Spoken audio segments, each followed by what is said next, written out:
Radhe Radhe everyone. कैसे हो आप सभी? आशा करती हूँ सब अच्छे से होंगे।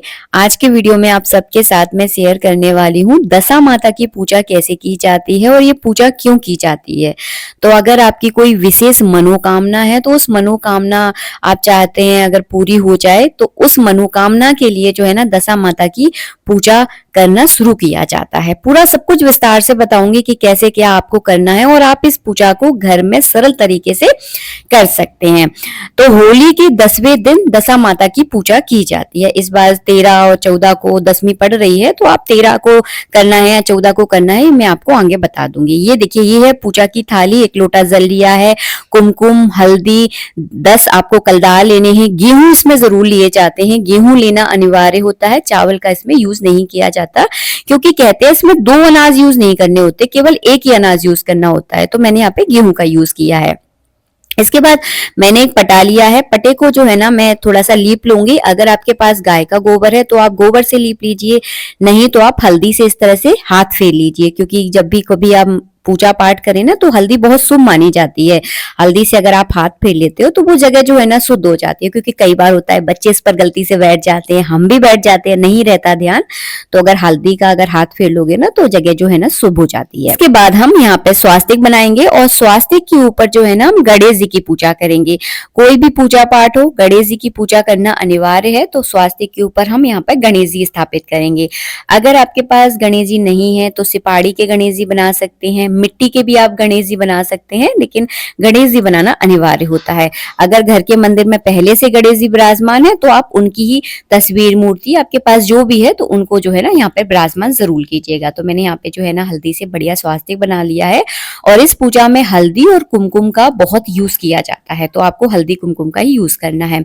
और यहाँ पे जो है ना मैंने एक छोटी सी ढेरी लगाकर यहाँ पे गेहूं रख दिए हैं और इसके ऊपर जो है ना मैं गणेश जी को विराजमान करूंगी। इसके बाद आपको क्या करना है, थोड़े से आपको गेहूं लेने हैं और गेहूं की छोटी छोटी 10 डेरियां आपको रखनी है, क्योंकि दशा माता यानी 10 माताओं का यहाँ पे पूजन होता है। तो 10 जगह जो है ना आपको ढेरी रखनी है। ऊपर नीचे ऐसा आप रख सकते हैं, ऐसा नहीं है कि पूरी एक ही लाइन में आपको 10 डेरी लगानी है, ऐसा कोई जरूरी नहीं है। छोटा पटा है तो ऊपर नीचे भी कर लीजिए, जैसा देखिए पटा है, जैसी जगह है उस हिसाब से आप ऊपर नीचे कर सकते हैं। तो मेरे पास जैसी जगह थी ना, मैंने उस हिसाब से 10 माताओं को यहाँ पे विराजमान दिया, आसन पर जो है ना विराजमान कर लिया है। मेरे पास यहाँ पे गणेश जी हैं, दिवाली पूजा में लेकर आई थी, उन्हीं गणेश जी को मैंने यहाँ पे विराजमान कर लिया है। तो इसके बाद जो है ना सबसे पहले आप गणेश जी का पूजन करें। तो यहाँ पे जो है ना मैं गणेश जी के ऊपर थोड़ा जल छिड़क दूंगी। सभी पर मैंने शुद्धि के लिए थोड़ा जल छिड़क दिया है। और ये है घी का दीपक। और जब तक पूजा हो तब तक दीपक जो है ना जलते रहना चाहिए, बुझना बिल्कुल भी नहीं चाहिए। तो इसमें इतना घी जरूर डालिएगा तब तक पूजा कर रहे हो, और आधा घंटे तक कम से कम दीपक जो है ना जलता रहे। इसके बाद मैंने रोली में और हल्दी में थोड़ा जल मिला दिया है। यहाँ पे जो है ना मैं दीपक का पूजन कर दूंगी। तो दीपक के ऊपर एक कुमकुम का मैंने तिलक लगा दिया है, गणेश जी पर भी मैंने तिलक कर दिया है और एक पुष्प जो है ना मैं चढ़ा दूंगी। इसके बाद सभी 10 माताओं पर आपको 10 बार जो है ना इस तरह से जल चढ़ाना है, क्योंकि हम यहाँ पे 10 माताओं की पूजा कर रहे हैं, तो 10 बार जल चढ़ाइएगा। उसके बाद जो है ना सभी पर जो है ना मैं कुमकुम और हल्दी से जो है ना इस तरह से तिलक कर दूंगी। कुमकुम हल्दी का ही यहाँ पे तिलक किया जाता है। आप चाहे तो महावर मेहंदी से भी तिलक कर सकते हैं, लगा सकते हैं, मतलब चढ़ा सकते हैं, क्योंकि माताओं पे महावर मेहंदी सारा श्रृंगार जो है ना चढ़ता है। तो अगर 2 बिंदी लगा रहे हैं तो 2 लगा दीजिए, नहीं तो केवल आपको जो है ना 5-5 बिंदियां लगानी होंगी। इसीलिए मैंने केवल यहाँ पर हल्दी और कुमकुम की बिंदी लगाई है। अगर मेहंदी महावर की लगानी है तो आपको 5 बिंदियां लगाना पड़ेंगी। इसलिए क्योंकि 3 लगाई नहीं जाती, 4 लगाई नहीं जाती, तो फिर 5 लगानी पड़ेगी। इसके बाद जो है ना मैंने यहाँ पे फूल चढ़ा दिए हैं, तो सब पर ना हो पाए तो जितने हो पाए उतने चढ़ा दीजिए। उसके बाद जो है ना सुहाग सामग्री आपको चढ़ानी है, तो मैंने यहाँ पे सुहाग सामग्री चढ़ा दी है। भोग क्या लगता है, तो भोग में जो है ना मीठे पुए बनाए जाते हैं, आप हलवा बना सकते हैं। मैंने तो केवल यहाँ पे ड्राई फ्रूट का भोग लगा दिया है। इसके बाद जो है ना आपको लेना है कच्चा सूत। अगर आपके पास कच्चा सूत नहीं है तो आप जो है ना कलावा भी ले सकते हैं। आपको 10 कहानियां कहते हुए 10 गांठें जो है ना कलावे में आपको लगानी है। जैसे कि अब दशा माता की जो है ना बहुत छोटी छोटी सी कहानियां हैं, तो आप 10 कहानियां बोलते जाइए और 10 गांठें जो है ना इस तरह से आपको लगाते जाना है। अगर कहानियां नहीं आती तो अपने मन में 10 माताओं का मन में ध्यान करते हुए भी आप इस कलावे में गांठें लगा सकते हैं। थोड़ा मैंने शुद्धि के लिए जल चढ़ा दिया है। हल्दी कुमकुम से जो है ना यहाँ पर मैं कलावा यानी जो हमने गड़ा बनाया है ना उस पर तिलक कर दूंगी। उसके बाद 10 माताओं पर आपने दक्षिणा चढ़ानी है, क्योंकि पूजा में अगर कोई कमी पेशी रह जाती है तो दक्षिणा उसकी पूर्ति कर देती है। तो सभी पर मैंने कलदार जो है ना चढ़ा दिए। अगर आपके पास कलदार नहीं है तो यहाँ पर आप रुपये भी चढ़ा सकते हैं, लेकिन आपको 10 जगह ही चढ़ाने होंगे।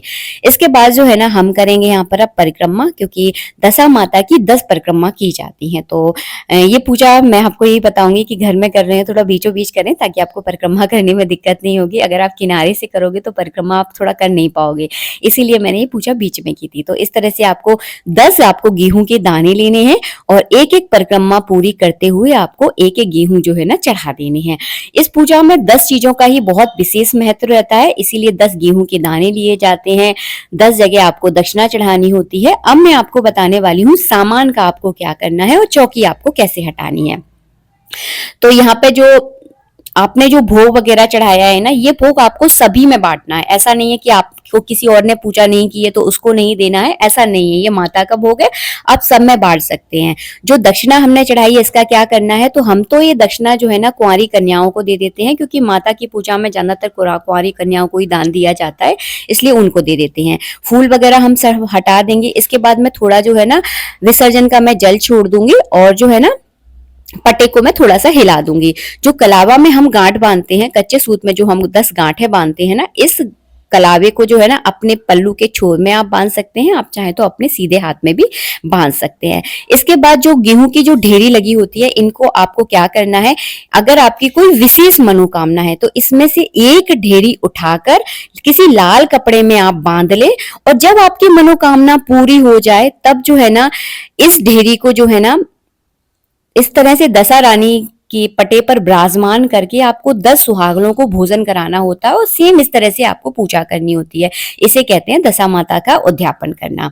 तो इस तरह से जो है ना पूजा की जाती है। जो हमने गेहूं की ढेरियां लगाई थी, इसका बाद में क्या करना है, तो इसको जो है ना इकट्ठा करके आप गाय को भी खिला सकते हैं, या कोई नदी वगैरह है तो उसमें जाकर आप मिट्टी के नीचे गाड़ भी सकते हैं।